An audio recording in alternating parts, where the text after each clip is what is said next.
अपराधी और वीरद्रोही मेरे सामने है।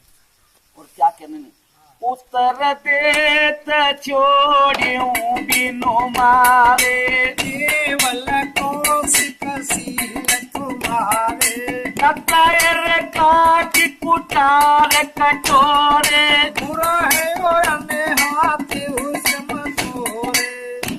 उत्तर दे रहा है देने पर भी इसको बिना मारे छोड़ देता हूँ। सो हे विश्वामित्र, केवल तुम्हारे सील से ही, नहीं तो इस कुठार से काटकर थोड़े ही श्रम से अब रुई से अवतरण हो जाता। कांद सुनो कहूँ हृदय हसे तुम्हें हरे हरे सूज आई मैं खाए न कमे अजऊ न पूजय पूज लगन सिया राम से जय राम बतपति राम जय जय राम मंगल भवन मंगल हारी जगवत अजर बिहारी दीन दयाल गिरत संभाली हरो नाथ संकट भारी। विश्वामित्र जी मन में हंसकर कहने लगे, मुनि को हरा ही हरा सोचता है। ये लोहे की खाड़ है, खंग है, गन्ने की खाड़ नहीं है। मुनि अब भी नहीं समझ रहे हैं। ऐसा विश्वामित्र अपने यानी कि जी मैं तो गाड़ी ले आके मैं गाड़ी ले समझ ना आ रही मैंने बीड़ी तो बनाएंगे कौन कन मुनि सीलो तुम्हारा तो नहीं जानते जगत संसार। मात पिता मूरन भयुनी के गुरु गुरा सोचा जी के। लक्ष्मण जी ने कहा, हे मुनि, आपके स्वभाव को कौन नहीं जानता। ये संसार में प्रसिद्ध है। माता पिता के तृण से भली भांति उत्तीर्ण हो चुके हैं।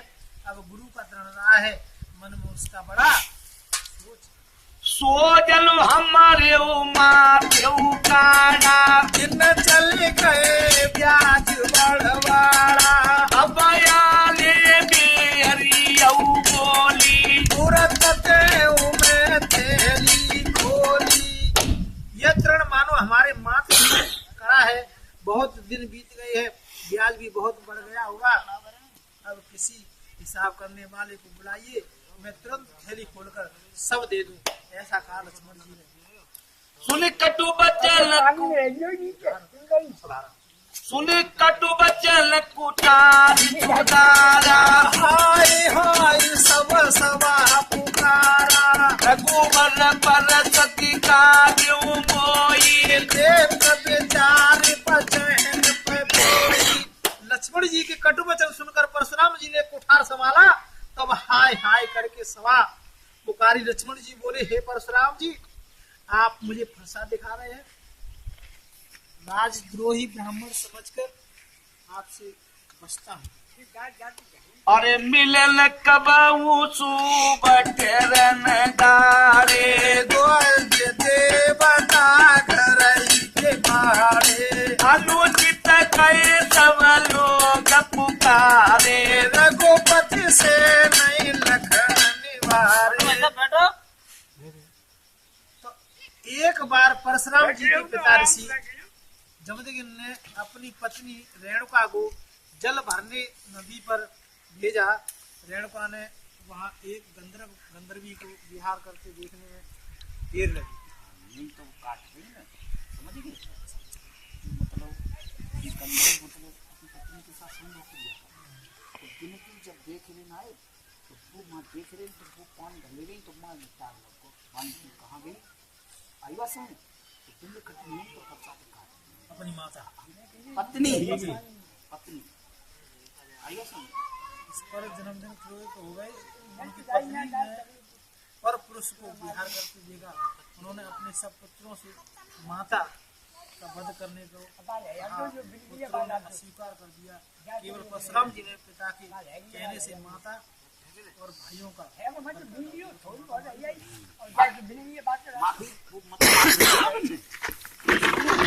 बेटा मार दो अपनी मतलब जब मैं चाहिए उन्होंने कहना मान लिया। हाँ तो उन्हें उठे काट देगा अपने भैया नहीं काट दे उठा भैया उठ काट दे पिता ने अत्यंत प्रसन्न होने पर उनसे वर मांगने को कहा। परशुराम जी ने उन सबका जीवन दान मांगकर उनको जीवित करवा दिया और आप स्वयं पृथ्वी की परिक्रमा देने चले गए। ठीक है भैया, मानो उनके कहने से मार दिया, जब वर मांगने को कहा तो कह आपको कभी रणधीर योद्धा नहीं मिले, हे ब्राह्मण देवता आप घर ही में बड़े हैं। तब सब लोग पुकार उठे ये अनुचित है। रामचंद्र जी ने लक्ष्मण जी को संकेत से मना कर दिया, इशारे से।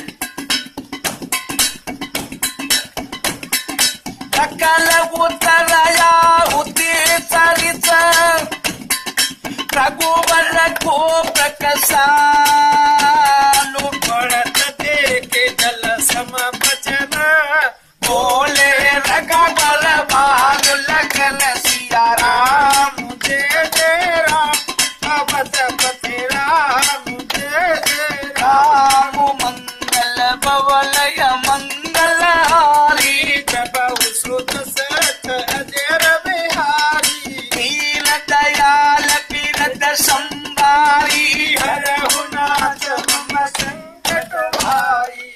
लक्ष्मण जी का उत्तर आहुति के समान है और परशुराम जी का क्रोध अग्नि के समान है। उसे बढ़ते देखकर रघुकुल के सूर्य श्री रामचंद्र जी जल के समान वचन बोले और कहा कहने लगे। हाँ नात करऊं बालक पर छो सूर दूत मुख करहु न को जो पर प्रभु प्रभव कछु जाला तो भी बराबर करत आयाना। हे नाथ बालक पर दया करिए, इस सीधे और दूध मुंह बच्चे पर क्रोध न करिए। यदि है आपके प्रभाव को कुछ भी जानता तो ये अनजान कि आपकी बराबरी करता। जो लड़का कछुआ जगर करई गुरबित मात मोद मन भरई करिए तपास तु सेवक जानी तुम समशील धीर मुनि ज्ञानी। जो लड़के कुछ चपलता करते हैं तो गुरु माता पिता मन में प्रसन्न ही होते हैं। आप इस बालक को अपना सेवक जानकर कृपा करिए, क्योंकि आप समदर्शी शीलवान धीर और ज्ञानी मुनि हैं। राम बचन सुनी कछु कछुड़ा में गए कछु लखन बाहोरे मुझसे क्या हंस तेरे देख न कसी कर सब्यापी राम तोरा भ्राता बड़ पापी। राम जी के वचन सुन करके कुछ शीतल हुए कि कुछ कहकर लक्ष्मण जी फिर मुस्कुरा दिए। हंसते देख परशुराम जी के नख से चोटी तक क्रोध फैल गया। बोले हे राम तुम्हारा भाई बड़ा पापी है, मुझे देख कर हंस रहा है। गौर शरीर गौर शरीर श्याम मन माई काल कूट मुख पय मुख नाई सहज तेरा अनुहर इन तोई नीचो नीचो सम देखन मोई। शरीर तो गोरा है इसका, परशुराम जी कहने लगे शरीर तो गोरा है इसका, पर मन बड़ा काला है। ये विषमुख है, दुधमुंह नहीं, टेढ़ा है, तुम्हारे स्वाद से नहीं मिलता। ये नीच मुझको मृत्यु के समान दिख रहा है। लकल कहो हस सुनाओ मुझे क्रोध पाप कर मूल जय बस जन अनुचित करे चरण विश्व प्रतिकूल लखन सिया राम जय जय राम अवध पते राम जय जय राम मंगल भवन मंगल हारी सुध सरत अजर बिहारी दीन दयाल पीरत संभारी हरहु नाथ मम संकट भारी। लक्ष्मण कहकर बोले हे मुनि सुनो, क्रोध पाप की जड़ है जिसके बस में होकर लोग अनुचित करते हैं और संसार के प्रतिकूल चलते हैं।